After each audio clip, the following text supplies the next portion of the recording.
वहां हम इनको और मलिन कर रहे हैं। जनेन्द्री का वेग न सहने के कारण हम परस्पर शरीरों के आकर्षण में भोग वासना में लिप्त हो गए।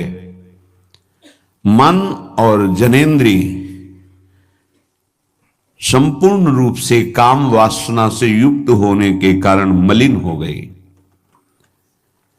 ये देह पिंड चाहे पुरुष शरीर हो चाहे स्त्री शरीर हो, कोई खास बात नहीं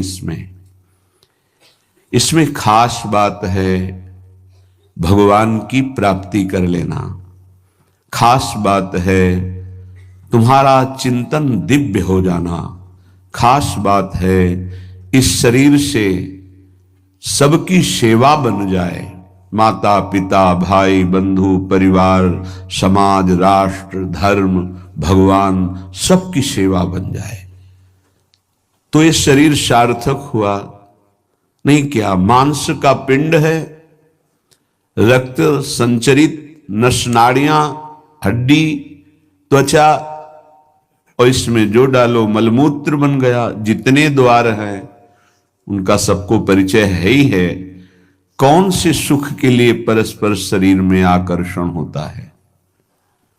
सच्चिदानंद सुख की लालसा वाला में यदि शारीरिक अनेक जीवन व्यतीत करने के बाद ये भी जीवन व्यतीत कर दिया तो हाथ क्या लगेगा? इतना जीवन व्यतीत कर दिया, क्या हाथ लगा? बहुत विवेक विचार की जरूरत है। धर्मयुक्त काम भगवान ने अपना स्वरूप बताया है सृष्टि संचालन के लिए। यदि विवाह पाणिग्रहण संस्कार करके संतानोत्पत्ति के लिए विधान किया गया है तो वो धर्मयुक्त काम है, व्यभिचार वहां भी नहीं, धर्मयुक्त काम। अन्यथा धर्म विरुद्ध यदि काम का सेवन किया जाए तो घोर पापाचरण बनने लगता है और मलिनता पे मलिनता होती चली जाती है। स्त्री रूपा मेध्य पिंडे मुंह रमृत धिया।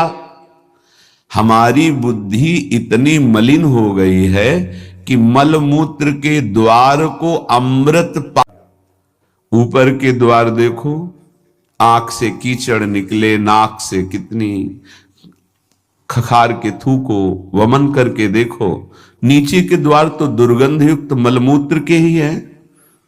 किन भोगों में तुम अमृत पान करना चाहते हो?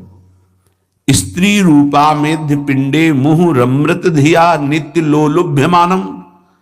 नित्य तुम लुभायमान हो रहे हो कि अगर ये शरीर भोगने को मिल जाए, ये शरीर मिल जाए तो हमारा जीवन धन्य हो जाए। नित्य लोलुभ्यमानम है क्या? थोड़ा विवेक से विचार करके देखो। धर्मयुक्त संतानोत्पत्ति के लिए भगवान ने आदेश किया है। मनमुखी चाल चल करके मनोरंजन करने के लिए ये नहीं बना हुआ है। फंसते चले जाओगे, अमृत की लालसा से मृत होते चले जाओगे। तुम्हारे विचार मृत, तुम्हारे आचरण मृत, तुम्हारा शरीर मृत, तुम्हारी चेष्टा मृत, क्योंकि मृत लोक में हो। इसका नाम मृत्यु लोक है और खोज रहे हो अमृत। चक्षुर्न क्षुद्र जीवैरपि विहितो। ये नेत्र मिथ्या रूप में लुभायमान हो रहे हैं। चमड़ी ऊपर से गोरी पीली जैसी भी, उसी में हम आसक्त हो रहे हैं। परसों एक नौयुवक भाई प्रश्न एकांतिक में कह रहे, जिया नहीं जा रहा, हमको हमारी मित्र ने धोखा दे दिया और हालत भी ऐसी थी कि करुणा लग रही थी कि कृपा करें प्रभु और इनकी बुद्धि को इस दलदल से निकालें। वो जीवन से हारा हुआ व्यक्ति बैठा हुआ है केवल एक बात में कि उसको उसके किसी मित्र ने, मतलब स्त्री शरीर ने उसको धोखा दे के दूसरे से ब्याह कर लिया। धोखा दे के मतलब मन की गति है, इसमें धोखा और सही का क्षेत्र नहीं है। ये तो विचरण करता रहता है, आज ये आज ये आज ये। इसका कोई बिरला इसकी इस गति को रोक दे, वही साधना परायण साधक कहा जाता है, पर ऐसा नहीं होता है। जहां तुमसे बढ़कर कोई मिला तो वहां दृष्टि उसकी जम जाएगी, तुम्हें छोड़ देगा। संसार का खेल यही है। तुम्हारा प्यार अगर सही ठिकाने पे पहुंच जाए तो सार्थक हो जाए। वो प्यार मूर्ति प्रेम के खिलौना दो खेलत हैं प्रेम खेल, प्रियालाल, इनसे प्रेम हो जाए तो निहाल हो जाओगे। पर इनसे प्रेम करने के लिए कठिनता है। पहले सर्वत्र से राग हटावे तो इनसे प्रेम होता है, अन्यथा नहीं। सर्वत्र की ममता बटोर कर इनके चरणों में तब प्रेम होता है। बोले नेत्र दूषित हो गए बस यही देखते हुए। यही दुर्दशा है जीव की। सामने भगवान है चराचर जगत के हृदय में, उनको कोई नहीं देखना चाहता, और बाहरी केवल चमड़े को देख करके हम आकर्षित हो रहे हैं। ये चमड़ी ज्यादा दिन नहीं टिकेगी, जिसकी तुम देख रहे हो उसकी और तुम्हारी भी, ये नष्ट होने वाली है। इन्हीं को शासन में साधक रखता है। नेत्रेंद्री हम जहां चाहें वहीं जाएगी, अन्यथा नहीं जाएगी। अभ्यास कीजिए नाम जप के द्वारा। ऐसे थोड़ी कि बात कर रहे हो किसी संत से भगवत चर्चा और तुम्हारी दृष्टि जा रही बार बार, और इतनी हिम्मत तुम्हारी, भाव के वातावरण में तुम्हारी अशुद्ध वृत्ति उधर देखने की कोशिश कर रही। क्या देख रहे हो? चुप, एकदम शांत। चक्षुर्न क्षुद्र जीवैरपि विहित मृषा मानना अत्यंत मग्नाहा। ये क्षुद्र जीव समझ नहीं पा रहे कि नेत्र किसके लिए मिले हैं। ये नेत्र मिले भगवत साक्षात्कार के लिए।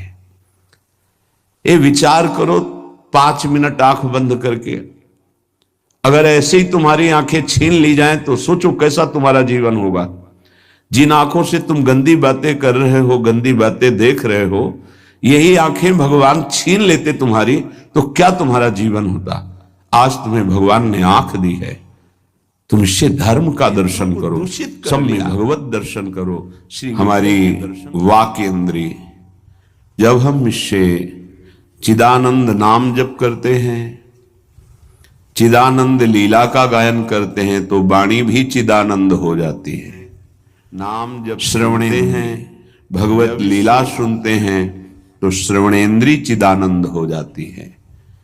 ऐसे समस्त इंद्रियां जब केवल आराध्य देव के प्रति समर्पित होकर क्रियान्वित होती हैं, तो उनमें ये सामर्थ्य आ जाती है कि उपासक की श्रवणेन्द्रिय निकुंज में प्रिया प्रीतम क्या बात कर रहे हैं सुनाई देने लगता है। निकुंज में प्रिया प्रीतम कैसी शोभा से विराजमान है ये दिखाई देने लगता है। आज कौन से सौरभ का लेप किया गया ये घ्राणेन्द्रिय से पता चलने लगता है। प्रिया प्रीतम की दिव्य लीला का इंद्रियां अनुभव करने लगती हैं, जो कि इंद्रिय मन से बिल्कुल अगोचर है। अगर उपासक इन इंद्रियों को थोड़ी भी स्वतंत्रता दे देगा तो इनका स्वभाव है प्रकृति स्थान कर्षति। ये प्रकृति के वस्तु व्यक्ति स्थान के आकर्षण में फंस जाएंगे। फिर ये महासुख जिसकी हमारे हृदय में लालसा है, वो प्रकृति से पूर्ण होने वाली नहीं, वो परमात्मा से होने वाली है। जब हमारी इंद्रियां प्रकृति की तरफ, और मिथ्या देह सम्मान को तुमने सुख मान लिया, 4 लोग नमस्कार किए तो तुम अपने को श्रेष्ठ समझ लिए। किंचन मात्र भी कोई श्रेष्ठ नहीं है। ये पंचभूत शरीर सबके उसी सामग्री से बने हुए हैं। अंदर जो जीव अंश है भगवान का बिल्कुल बराबर है। अब जो सम्मान और अपमान होता है गुण और अवगुण का होता है, और गुण और अवगुण दोनों मायाकृत है।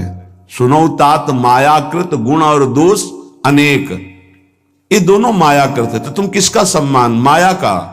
किसका अपमान? माया का। तुम तो मान और अपमान दोनों से परे हो। अगर कोई तुम्हें प्रणाम कर रहा है तो तुमको उसकी श्रद्धा को प्रणाम करना है।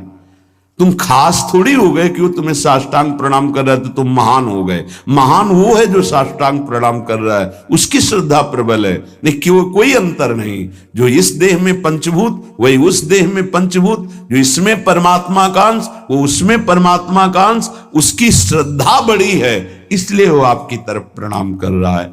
बोले बहुत बुरा हो गया, मिथ्या मृषा मानना अत्यंत मगनाह। मैं झूठ मूठ अपने को बड़ा मानकर सम्मान प्राप्त करने की लालसा, सम्मान स्वीकार कर लिया तो हृदय अपवित्र हो गया। बड़ा मन है, फंसाता रहता है, वो मकड़ी की जाल की तरह, फंसने वाला नहीं जानता है। संत सदगुरुदेव शास्त्र इनके सूत्रों को जब स्वीकार करे तो पता चलता मैं फंस रहा हूं या मुक्त हो रहा हूं। श्रीपाद कह रहे हैं कि देखो, जनेन्द्री ने फंसा दिया काम भोग में, नेत्रेंद्री ने फंसा दिया रूप में। सच्ची अगर सावधान न रहे तो ऐसे ऐसे फंसाव हैं कि जीवन ही नष्ट हो जाता है, पूरा जीवन।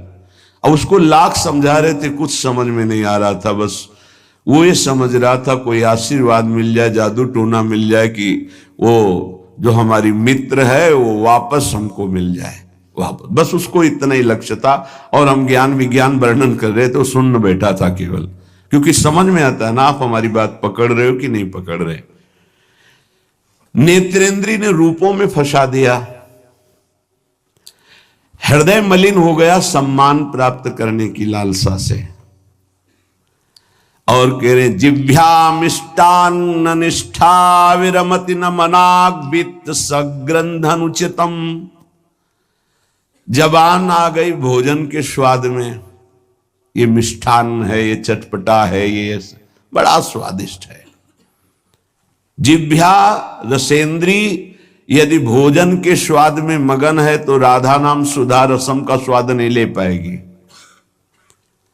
उचित आहार जो भगवत प्रसाद रूप है उसको डाल लेते हैं, उसके प्रति हम आसक्त नहीं होते, स्वाद दृष्टि नहीं रखते। पूर्व के संत भगवान के दर्शन होते थे, खप्पर रखते थे नारियल का, नारायण नारायण, दाल खीर रोटी जो भी मिला खप्पर में डाला मिलाया। स्वाद से मतलब नहीं, प्राण पोषण से मतलब है। और यहां धनिया की चटनी अलग, टमाटर की चटनी अलग, भरौआ मिर्च अलग, ये अलग ये अलग, तो फिर राधा नाम सुधा रसम भूल जाओ। ये 2 अंगुल की जबान है, बस इतने में सारा खेल है। यहां से नीचे उतरने पर कोई स्वाद नहीं है, भाई इतने में घुमाने का स्वाद है। और अच्छे अच्छे इसी में फंस जाते हैं। जिसकी रसेंद्री विजयी नहीं हुआ रसेंद्री से, वो हर इंद्री का विजयी होने पर भी विजयी नहीं माना जाता। रसेंद्री विजयी जनेन्द्री विजयी जरूर होगा, और रसेंद्री जनेन्द्री विजयी संपूर्ण इंद्रियों का विजेता माना जाता है।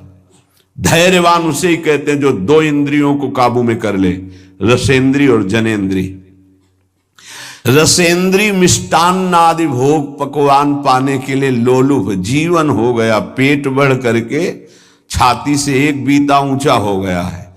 उठने बैठने में दिक्कत होती है, पर पाने के समय और कितना अधिक पाया जा सके, ये स्वाद वो स्वाद वो स्वाद कितना पाओगे, मर जाओगे पाते पाते, फिर भी तृप्ति नहीं होगी। बहुत विचित्र वासना है, बहुत विचित्र वासना है। चित्त